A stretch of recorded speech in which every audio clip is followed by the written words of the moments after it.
So I'm going to do a quick explanation of how to create a Google Doc in your shared folder. So what you'll do when you get to the weekly folder is you'll click on this link right here, and it will take you into a Google folder. And so you'll end up in this Google folder. Now there may be some assignments in here.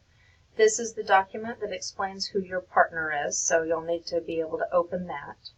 But in order to create a new document, you can do one of two things.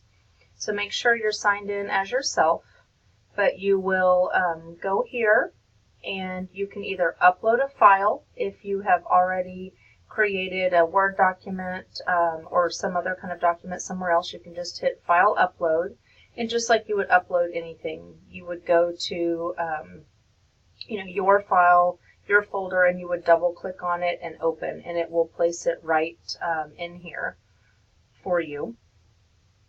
And then the other thing you can do if you want is you can open a Google Doc.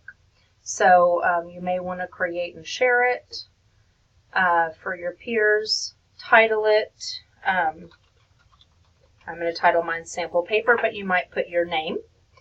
And then you can start typing. Oops. In here.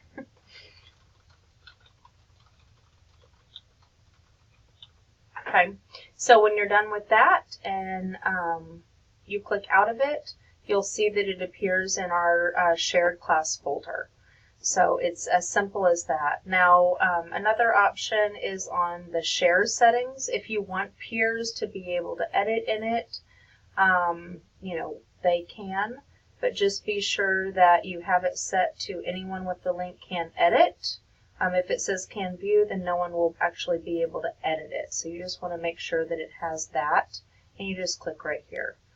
Can edit, can comment, which may be what you prefer for your peers, or just can view it. Okay, so I'm going to set it to can comment.